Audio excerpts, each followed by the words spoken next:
problems facing New Zealand's primary sector have been mounting at a rapid pace. So I think it's time for open hearts and open minds.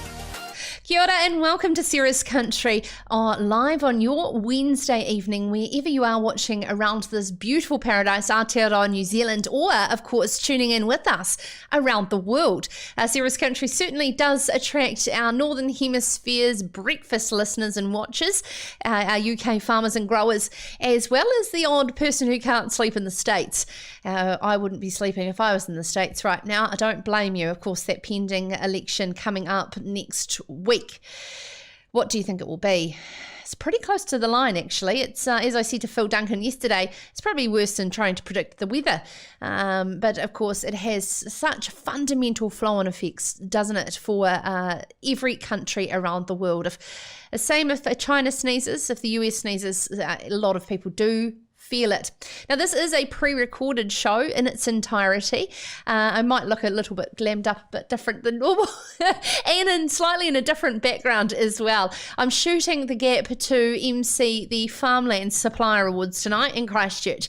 So, of course, where there's a will, there's a way, and we, of course, are always committed to bringing you the matters that matter most to farming, food and fibre here in New Zealand, in alliance with the great team at Farmers Weekly. Of course, 3 nights a week live, and then on demand, enjoyed by tens of thousands of you on podcast. Thank you so much.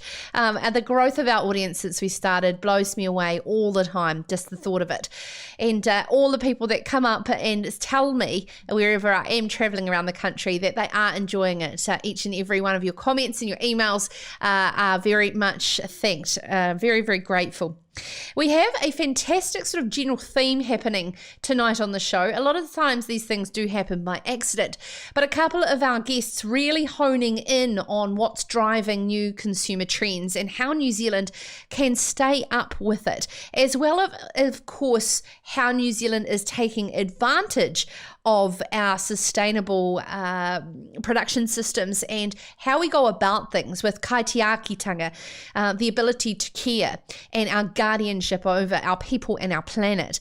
And New Zealand Trade and Enterprises CEO Peter Chrisp will join us shortly to talk more about the latest campaign, Made with Care. We will play you that video very shortly, just before we go to Peter. But on that trend, High Peak Station's Hamish Guild is in this week's Farmers Weekly following an event held at Blink Innovation at Lincoln University. And this is how they are taking the bull by the horns and going direct to market with their product. This is to give consumers a deeper experience with the product and how we can use digitization and to really enhance this new way of trading through e-commerce, direct to our consumers, that is. We are joined by the new CEO, I should say, of Irrigation New Zealand, Vanessa Winning, who has jumped over from Dairy NZ into the new offices in Wellington. She will explain to us how Irrigation New Zealand's mandate has pivoted towards more advocacy and the importance of being there, as well as an announcement today by Minister David Parker. If you're in Northland, you will not want to miss this. It's very exciting and positive. And to close out the show, we're joined by a Southland Dairy farmer who has taken his proposal that nearly got across the line to make amendments to the Fonterra Shareholders Council. He makes some pragmatic points around how the council can play its role and what he suggests they should do about that. As I said, this is a pre-recorded show, so for the comments below, unfortunately I won't see them playing out live, but we will be back from Monday night, 7 o'clock live with another fantastic lineup of stories. The stories behind the headlines of Farmers Weekly's newspaper and of course farmersweekly.co.nz. So sit back and relax and give those thumbs a bit of a rest for the show. First up though, we're going to play you that brand new marketing campaign. This is the collaboration that I personally have been looking forward to. This is a merger of our trade, our food, our beverage, and our tourism in one. It's called Made with Care. This is Sarah's Country. Why is New Zealand food and beverage so outstanding? How long have you got? New Zealand food is safe, so clean and so pure. If you haven't tasted New Zealand food and beverage, you're missing out. You can trust New Zealand seafood. It's sustainable and it tastes really good. Manuka honey from New Zealand. It's just delicious and healthy for you and your family. It's so yummy. We've got wonderful pasture here to produce that safe and trusted milk. Our grass-fed beef is so good because it's raised in a place like this. Check it out. We're really proud that New Zealand lamb is eaten all around the world. Caring for your land and people, being a good custodian or kaitiaki, it's everything to us. New Zealand wine is all about freshness and energy. It tastes like it comes from nowhere else. We're free to innovate because we're not bound by tradition. And we make sure that only the best quality goes to market. The most important ingredient is care. We make it and grow it with love. A little bit of care and a little bit of love can change everything.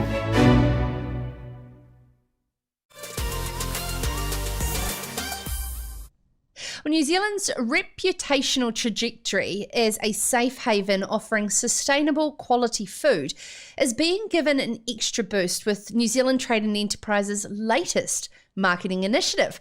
New Zealand Trade and Enterprise Chief Executive Peter Chrisp has said that the Made with Care campaign is about representing a unique, broad collaboration between trade, food and beverage, and of course our wonderful tourism. NZTE's role is to create promotional material around this so that companies can access that off-the-shelf and use within their business. Peter joins us now. Welcome to Sarah's Country, Peter. This is an exciting campaign. Kia ora, Sarah. Yes, it is an exciting campaign, and probably just to step back for a minute and just talk about what is obvious, which is that, with the global pandemic, the food and beverage manufacturers in New Zealand have really struggled to get their messages into markets because they can't travel, and they've normally done an enormous amount of face-to-face engagement with the customer. So it's a great time to step up the messaging about New Zealand's offer into the world. So whereabouts the whole concept around Made with Care? Are we trying to build on New Zealand's reputation globally and from how we've handled COVID?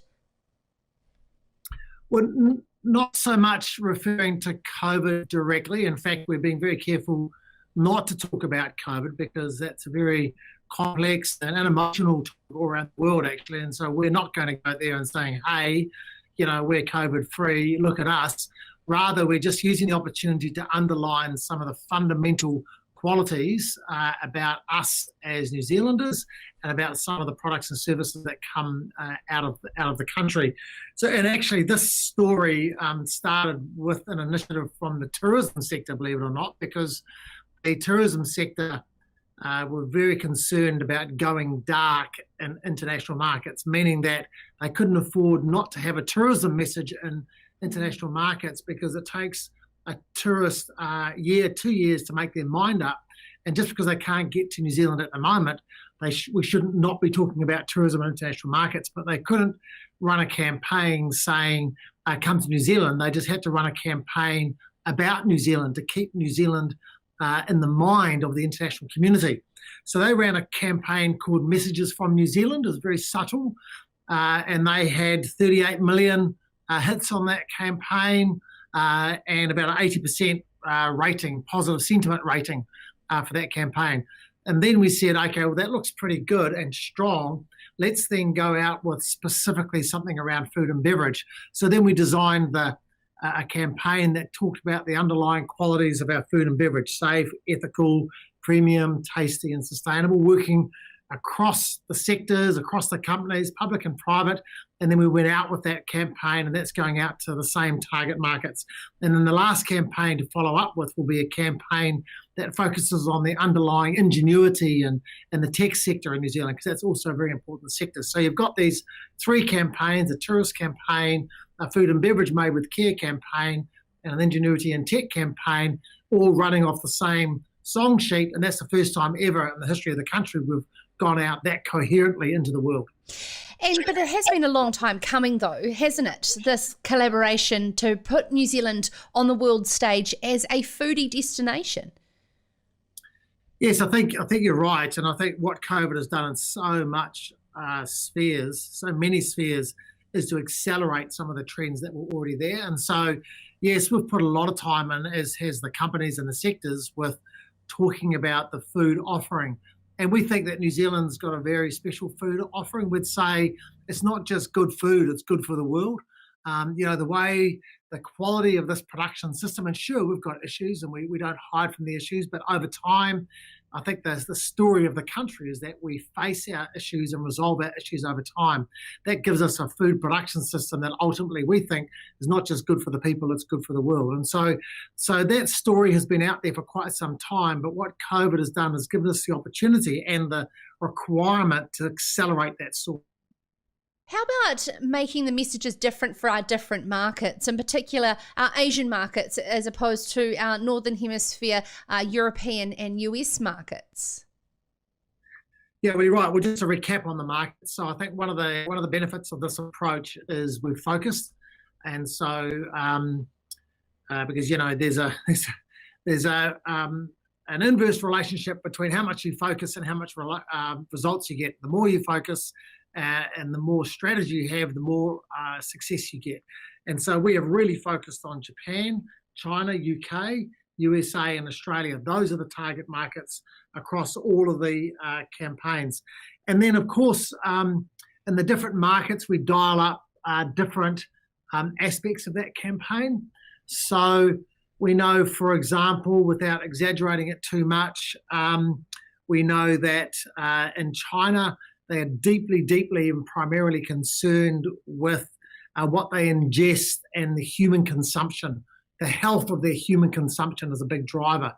That driver is also a strong presence in other markets, but when you get to the west coast of the US and up into Europe and Germany, you get the concern with human health, but also the concern about the drawdown on the planet at the same time. Is this food system good for the planet? Not just is it good for humans? And so, yes, we then pitch up those messages slightly subtly different in different markets. I was just thinking about the words of KPMG's Ian Proudfoot, the three things that we have to focus on: sustainability, provenance and digitisation. And this is just playing straight into that. Absolutely. I think, the reason why it's called Made with Care, we think the country's story across all sectors actually is that New Zealanders are people that looks after people in place over generations. So we think that is the essence of our country. Aitiaki, we care. Tiaki means to care. We look after people in place over generations, and we apply a lot of ingenuity and cleverness and practicality in order to do that. We think that is the essence of our country story across most of our sectors. So the food and beverage story is not just a story to say that it's made with care, but it's made with clever care. There's a lot of science inside our food production story. There's a huge amount of monitoring. There's a huge amount of safe, scientifically informed standards in our food production system. So that clever care, we think, is the essence of the story. However, in a lot of the discussions on Serious Country, when we've been talking about the rise of nationalism around the world and the importance of trade on New Zealand, you'll be welcoming with open arms Jacinda saying she wants to forefront this with her global popularity, because we can also be squashed in our markets for being too made with care. Absolutely. That is one of the threats, and that's one of the original drivers of the campaign. We think there's definitely big buy local trends all around the world at the moment for local loyalty reasons, but also people wanting to shore up their own supply chains, reduce the risk of sourcing from other countries. That is definitely a trend. And so, yes, the Made with Care campaign is a campaign that tries to mitigate some of those threats. And I know influencer marketing is one of your big strategies going forward. You could not get a bigger influencer than our Prime Minister Jacinda Ardern. Thank you so much for joining us. CEO there for New Zealand Trade and Enterprise, Peter Chrisp. And that if you want to check it out, go to YouTube and type in Made with Care. Check out that absolutely beautiful video that they've put together for the campaign. Now up next we have the new CEO of Irrigation New Zealand. She's jumped over from Dairy NZ. Vanessa Winning is up next with us very shortly here on Serious Country. This is Sarah's Country. Delicious. Ever wondered where it starts? Does it start with care? Respect. Fresh grass, 365 days a year.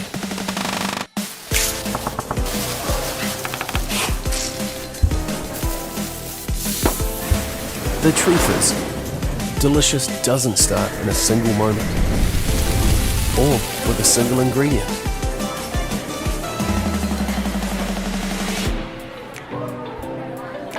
Delicious starts here. Balance has its own team of innovation specialists. It's our job to lead the way, working with some of the most cutting-edge science and research. We've got partnerships with some of the best suppliers in the world, so our farmers get the very best products for New Zealand farms. And in every region across the country, the conditions are very different, and farmers and growers' needs are too. That's why we're always looking for solutions that are just right, like here at our Huntly Service Centre. And here in Canterbury, we've got a self-service silo, so I can pick up fat when it suits me. And here in Morrinsville, we've got a world-class mill. That means that we can safely deliver our customers with the freshest, highest quality feed and minerals. It's about putting the customer first because that's what drives our business. We've been focusing on faster turnaround of orders. We've got to get the right products to the right places at the right times. Here in Taranaki, we've got New Zealand's only urea manufacturing plant. It's where we create our premium sustained fertiliser.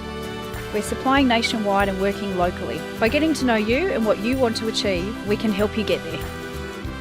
And with the new My Balance platform, Balance has put my farm at my fingertips. In fact, we offer support in all sorts of ways, sharing the best nutrition practice with farming families across the country. Whether we're talking about animal health, farm productivity, or looking after our natural environment, sustainability underpins everything we do. We use our local expertise and the latest tools to help farmers and growers navigate the changing regulations, so you can leave your farm in great shape for the future. And we can be really accurate, avoiding areas like wetlands and waterways with our award-winning Spread Smart tech. It makes the job far safer, more efficient, and gives you the best results. When you've got access to that kind of know-how, you've got the support you need to make sure you're farming sustainably. It's that kind of thinking that'll keep us going for generations to come. Together creating the best soil and feed on earth.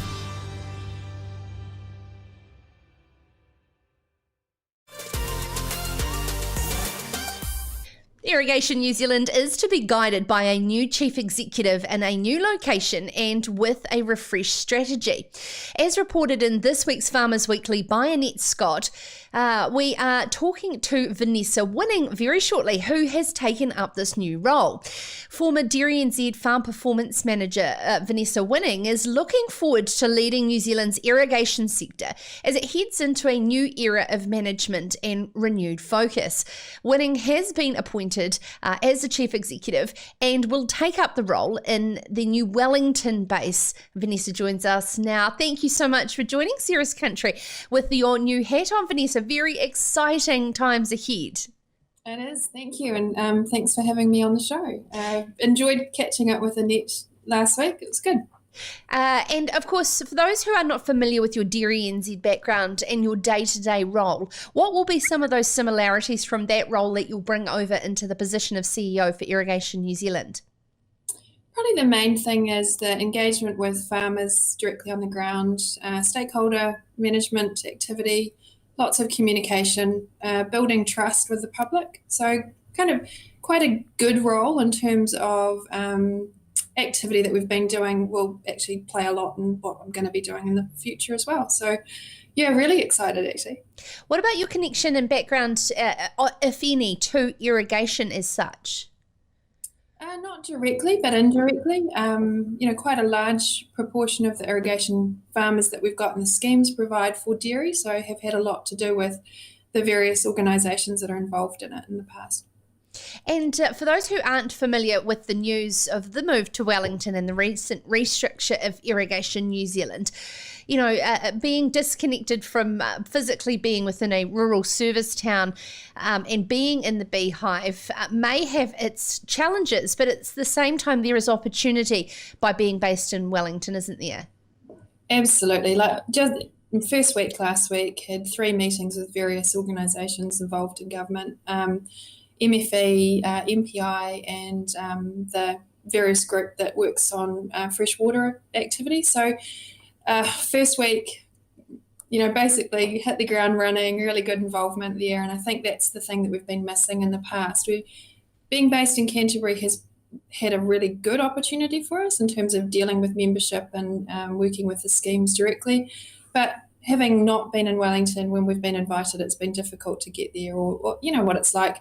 You meet someone in a coffee shop, or you run into them in the street. So out of sight, kind of out of mind. So focus has changed. We've worked out that we really do need to do more advocacy, and we have to change the perception of irrigation in this country. So there's a lot of work to be done. Now, I have a fresh off the press release about the excitement of the Northland water storage project that I know Elizabeth Soul, the outgoing CEO, has been wanting to fast track this. This is under the government's COVID-19 Recovery Fast Track Consenting Act. It's incredible what they can do when they put their mind and money to it, isn't it? It's amazing. Less than 2 months to get this through, which is just outstanding, and we're really pleased about it. And Elizabeth's still involved with the scheme, so she'll still be working with them to make sure everything's, organised in the right way and involved. So, and as you will already know, Elizabeth's staying on with us, which I'm really pleased about because the on-the-ground activity is outstanding. And I think if Minister Parker can get more of these things through the COVID process, this cry out for water that's going on at the moment, hopefully will get dulled a little bit. Yeah, and it's the way that we structure these projects as well, so that they are all beyond, not just about drinking water, and then not just about irrigation, as well as bringing ecological benefits to our waterways as well. The Matawai Water Storage Reservoir has going to boost $9 million a year in GDP and additional 60 jobs in Kaikoui. Now, do you really believe that it took the point of bringing a crisis to our major city, Auckland, there's an understanding of the importance of this and the urgency of it as well? I do think it helps. I think anything that actually hits you personally changes that perception that you have about things. I also think that people are more aware of the climate change and what's going on in various areas in New Zealand, Northland, Nelson, Hawke's Bay. They're all really struggling for water storage and capture. So I do think there is a changing conversation. It's slow, but the more that you can involve the urban in this conversation, the better off we are and the faster things will happen. And I think this particular one is a really nice match between iwi, industry, government. It's a real partnership. So it's not just agriculture that benefits from it, which a lot of the schemes in the past have been. This is actually a holistic scheme that in fact it will impact really well for the whole community. So I think what we're going to have to do more of in New Zealand is have a community-based approach to some of these activities, and hopefully a change in some of the RMA legislation around a consent process and maybe even environment court process, and that will therefore help fast track some of these things that actually we should have been doing 10, 20 years ago. And do you believe that helps bring that social license to the sector when it's about a wider catchments community? I think so. I think some of the schemes in the past have been focused on more the economic benefits rather than the environmental or social benefits of some of these schemes. And I think there's a real misconception around what type of agriculture will be in various areas. So, I keep saying if you're into craft beer and we've got no water coming into Nelson, we're going to have some problems, aren't we? It's the same in viticulture. I mean, kiwi fruit, avocados. It's not just about our meat and dairy products, actually. It's more about fruit, veggies, and also food security going forward. And there was an example of that with the tomato grower on the AM show this morning who spoke very passionately about the consequences of not having water and not growing tomatoes as a result of it. Vanessa, I know we will continue to talk with you on Ceres Country in your new position as Chief Executive at Irrigation New Zealand. On behalf of our listeners and viewers, congratulations on the role, Vanessa Winning there from Irrigation New Zealand. Now, for those who have just joined us, this is a pre-recorded show of Ceres Country, so I am sorry I won't be able to take your live comments throughout the show, which I so enjoy doing. I am off to MC an event for Farmlands tonight in Christchurch. However, we have an entire show of incredible guests and topics, as always, for you. And up next, we have Hamish Guild from High Peak Station here in Canterbury. Hamish spoke at a recent Blink Innovation event last week here in Lincoln, and he was talking about new consumer trends, how farmers and growers are going to be able to have pragmatic marketing of our New Zealand story and move with the times. This is Ceres Country. This is Ceres Country.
Consumer awareness of the environmental impacts of food production is on the rise. We discuss the market demand of that constantly here on Ceres Country. We try to do that with an open heart and an open mind because sustainable alternatives are increasing and meeting that will require the constant attention of food producers, as reported by Annette Scott in this week's Farmers Weekly.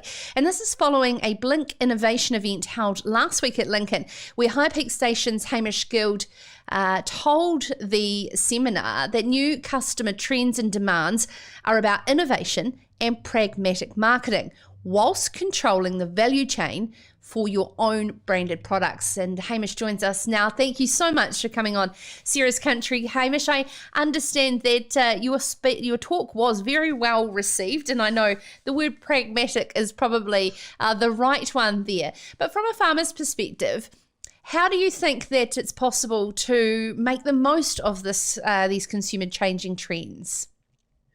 Yeah, look, Sarah, I'd be the first to admit if I had all the answers, I probably wouldn't be doing exactly what I'm doing now. But look, all we know is that the trends are changing incredibly fast. And the two other speakers we had on the day, Holly Lloyd and Samantha White, they were both really insightful as well as to just the speed at which we're all having to try and keep up with these demands. So we do what we can do, and we take our listenings where we can, but it is a challenge trying to probably preempt what direction things are going to go in. And what about, consumers becoming less loyal, but yet more conscientious of where their products have coming from, preferring to sort of shop through experience as opposed to going into physical stores? Yeah, look, I can't blame them for that, but it's definitely a challenge from our end. I mean, on one hand, we're asked to do certain things and to have our products at a certain level. And obviously that costs. It's generally, you can't avoid that, adding layers of cost into that. So if consumers aren't prepared to then pay for what they're demanding, it puts us in a tough position. What do? We don't want to cut costs, but at the same time, we have to have an economic proposition. How does High Peak diversify to be able to enable sort of that innovation and adaptation that, as you said, is constantly changing at a rapid pace? Yeah, look, our challenge was we farmed multiple classes of stock, but As a high country property, we're a store property, so we were always reliant on who bought our products, and we had very little control of that. And certainly, probably the genesis of this project was 7 or 8 years ago when the store market was quite weak, and we were taking 12 months risk on lambs and venison and beef. And getting very little to show for it, or certainly not a big enough percentage. So we decided to two things. We put in some irrigation so we could do prime produce, and secondly, we decided to go direct to market. So, and obviously the vagaries of market, that the price stays very static generally in the marketplace. You don't get huge swings. Where it swings is in the commodity sphere. So it's been an enormous challenge for us, but that's the direction we've decided to head, and we'll keep trying to get closer to the consumer with our own branded products. The thing is, when it does come to the likes of red meat, though, Hamish, our infrastructure in this country isn't really set up in a toll producer type scenarios. So therefore, if we moved into like a wine-based model, whereby farms had their own individual brands, we're not really set up for that, though, are we? No, I couldn't agree more. So for a start, with the products we've targeted aren't to do with red meat. We'd love to move into that space. We have exactly that issue with the toll processing and the reliability around that. And I guess not many people would want to see a proliferation of individual brands as well, but there's certainly a place for some of them. So yeah, products we've targeted at the moment. Wool is a big one, and honey is another big one that we've looked at. My brother-in-law Tom beekeeps for the family business. So yeah, those are the products we've targeted initially. And look, I'm a very passionate red meat producer. I'd love to get into that space as well, but some of the hindrances you just pulled up are exactly the reason why we're not pursuing that at the moment. And of course, agri-tourism has taken a big hit. I know that High Peak has been actively involved in that, and therefore leading to the experience side of it. How do we as a country in this new post-COVID world take advantage of digital experience and have that depth of connection to product? Yeah, again, a good question. I wish I had the answers. We do what we can through social media, and at the moment I'm doing a bit of that, and I'm very poorly qualified to be leading the charge on that. Look, the reality is for us, we don't know when the borders will open, but it won't be soon. It won't be soon enough for us in that sense. So yeah, we're going to have to keep looking at these options to try and bring people in, in a media or virtual sense into our business, just to show what we do. What were some of the takings from the other two speakers from Blink that you learnt? Things are moving incredibly fast. That they're really struggling to put their finger on the pulse of what direction to head in. You almost can't preempt it. You don't want to be too reactive, but at the same time, trying to guess where consumers are going.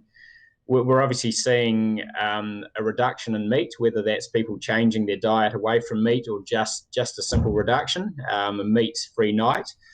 Personally, I don't see that as an issue. I see that as a potential positive for us if we can take advantage of that and put distance between us and inferior meat products.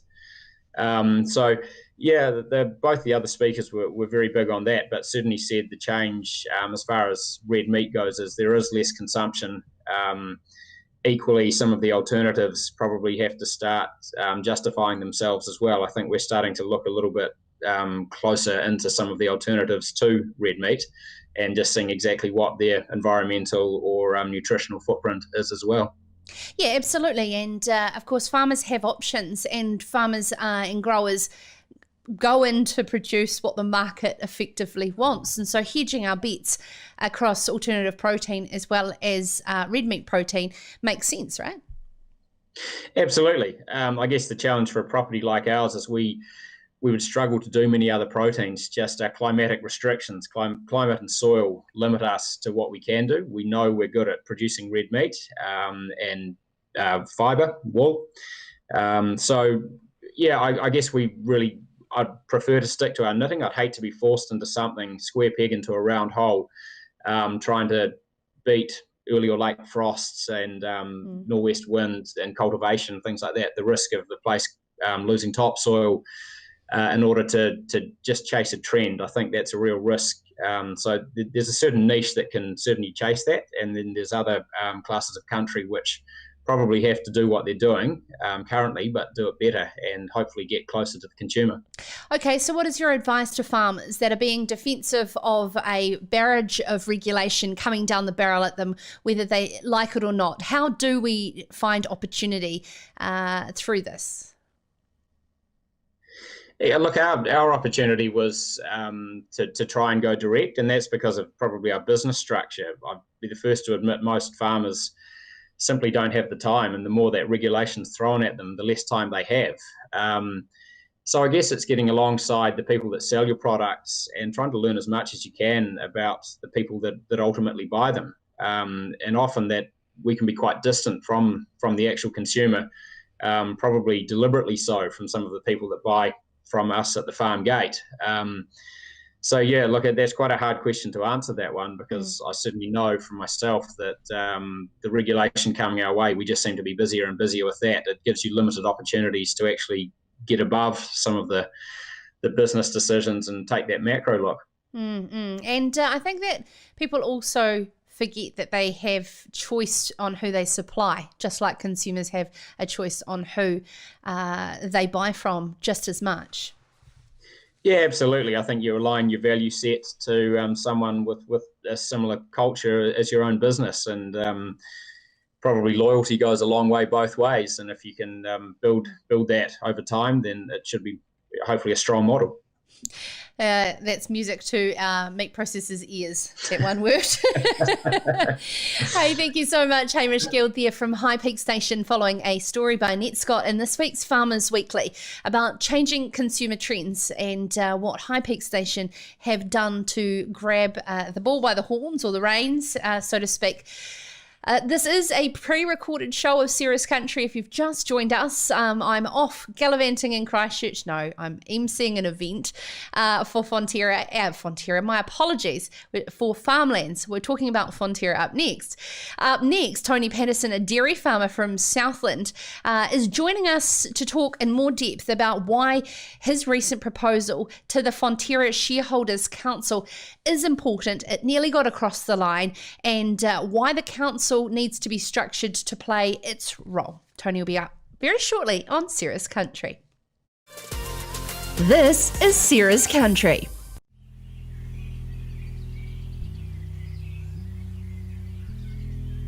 What we do day in and day out is not easy, and a lot of us have felt singled out. To be honest, it's felt a bit unfair. But curiously, all the talk is a sign of something we need to take notice of. In a good way. A changing world.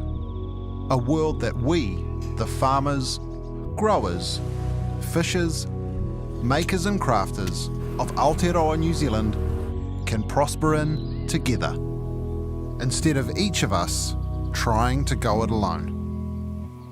Now we have a plan that within a generation will get us fit for a better world, to help us focus on the world's most discerning consumers, providing them with the outstanding, ethically produced food, drinks and natural fibres that we grow, make, catch and craft. We have a way, the Māori concept of taiao. It's all about forging a deep relationship with the natural world. As Kiwis, we absolutely get this, but we can do better. Putting the climate, land, water and living systems first is in our nature. Taiao will guide and connect us to regenerate, be outstanding and celebrate our New Zealandness in everything we do. We have a future, an enriched future, where we will own our part and lead the change. For our country, our collective prosperity and for our children. All of us, farmers, growers, fishers, makers and crafters will need to get involved to encourage others to step up and win the world over like we have done many, many times before.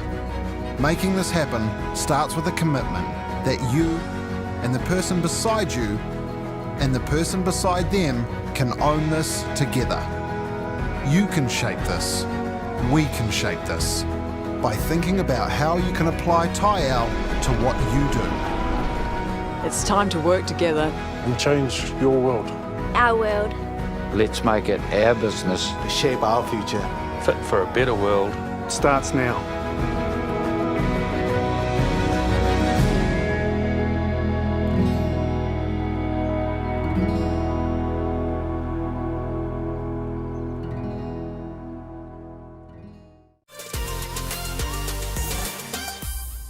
Our man in dairy, Hugh Stringleman from Farmers Weekly, this week was covering off Fonterra Shareholders Council's recent proposal. This proposal is calling for fiscal accountability and task focus of the council that goes beyond the recent steering group's final report. The proposal has the momentum to attract more than 44.7% of the vote. Now, why are we focusing on this? Well, Southland Dairy farmer Tony Paterson was the man who presented the proposal to the Fonterra Shareholders Council steering group and explained to Hugh that the recommendations are contradictory. And Tony joins us now. Thanks so much for your time, Tony, and for sending through more detail on this. Could you give our viewers and listeners a wee bit of background from last year's AGM? So thanks for letting us come on today, Sarah. It's a good opportunity. But yeah, I suppose last year's AGM, we put forward a proposal for an independent review of the council. Which we got 44.7% or something, so we didn't get the 50%, so that's fine. But through that process, after I submitted it, the council actually come out and said, "Well, look, we're going to do our own review. We'll get on with the process." And from then, they said that basically they promised they would have it completed, consulted on through shareholders, and any constitutional changes would have been brought forward to this year's AGM. So, partway through the year, for various reasons, they've come out and said, "Well, we're not going to meet that deadline. At the earliest, it'll be after the AGM before we can actually have anything for shareholders to look at or consult on or vote on or anything." So that was the trigger point for us midway through the year, and from there we've done quite a bit of consulting, and we've put together our resolutions to give shareholders an opportunity to actually vote and decide whether this is the direction they want the council to go in going forward. And shareholders were told at the peak of the capital erosion crisis, it has been described by another farmer shareholder, that if the Shareholders Council was not on the same trajectory as the Fonterra board, then the council itself would look bad. However, I am led to believe that it's the council's responsibility to hold the board to account. So the council has always had the mechanisms within the constitution to call a special meeting if they've got serious concerns about what's going on with anything within Fonterra. So that's always been there.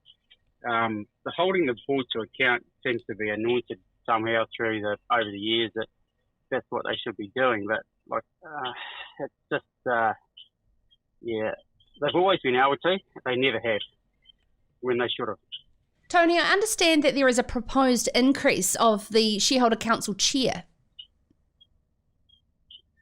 So within the review that's come out, they're recommending they increase the chairman's remuneration to symbolise that my understanding is that's to stop their ambitions to becoming a director, which seems the wrong reason to be remunerating a chairman or any person for that matter of fact. I think some of the issues we've had in the past is that councillors, chairmen have had personal ambitions of becoming directors, and it's certainly got on the road of perhaps what they should have been doing as councillors. So increasing that remuneration to stop the chairman or any councillors having personal ambitions seems to be the wrong thing to do, to be honest with you. So what are the main suggestions in your proposal, Tony? So within the three resolutions we've got going forward to the AGM, The first one is that the Shareholders' Council must engage an external expert to produce reports to satisfy clause 16.1 E and G, which is to cover off all the reporting of all key business units 4 times a year, preparing the Shareholders' Council program of budgets for each season, and reporting on views of Shareholders' Council. So that's just to cover off that part there. So the reason we're doing that is that we just don't believe that we will always have councillors in there that have the ability or skill set to be able to analyse the financial accounts and give us a decent report on it. So just get it all done externally, unfiltered, and deliver it. The second and third one is the funding model. So we want to cut the budget by $1 million from 3.2 down to 2.2 roughly. And the third one is the funding model needs to be changed to a milk price levy, so that going forward, there'll be a levy which will dictate how much the council has to operate with their program. And we just think that's going to deliver more accountability, greater transparency with what's actually going on, and the degree of separation that a number of shareholders are asking for. So what is the next steps moving forward for the farmer shareholders who may not have voted last time but now potentially could do? Well, the steps are quite simply that if we vote in favour of these resolutions and we give the council a mandate to act on them, they are going to have to go back to what we want them to do and narrow their focus to representation and guardianship as per the constitutional requirements, and a lot of the other stuff they've been involved in, like sort of the Understanding Co-op, the My Connect conference, those things can be passed on to management. Like we just think it's a distraction to what the shareholder councils should be doing, and that's representation and guardianship. And what about Fonterra's multiple different decision makings over the past 12 months? Do you believe that the sentiment has changed in the way of governance? I think we'll see it continually evolve going forward. There's no question that change of strategy, and we've certainly got some new board members coming through there. I think it's all looking fairly positive from that side of it, the governance. So, I don't really have any issues, really. Yeah, okay. Thank you so much, Tony Paterson, a dairy farmer there from Southland, who has a proposal in front of the Fonterra Shareholders Council. And, of course, you can read more in farmersweekly.co.nz, or this week's Farmers Weekly's newspaper, brought to you by reporter there Hugh Stringleman. That is all we've got time for tonight here on Sarah's Country. Wherever you have been watching, tuning in live, or of course listening to us on demand wherever you listen to your podcasts. Enjoyed first thing in the morning from 5 a.m. They are uploaded there, ready for your enjoyment. Full interviews, or of course the full show. If you're new to Sarah's Country and this is your first time listening, or of course viewing, thank you so much for taking the time to delve into what makes Sarah's Country unique and different, and delivering the matters that matter most to those farming and growing food and fibre here in Aotearoa, New Zealand. We do it with an open heart and an open mind, and we have a wonderful lineup of stories for you kicking off next week from Monday live at 7 p.m. You can go to sarahscountry.com to work out how to get in touch with the show, and of course catch up on demand, both video and podcast. All of the information's there. I'd love to thank the fantastic team at Farmers Weekly, and of course my wonderful team here at Sarah's Country for pulling all this together for you tonight. And by the time you are watching this live, I will be in the middle of a wonderful event put on by Farmlands with the Minister, Damien O'Connor.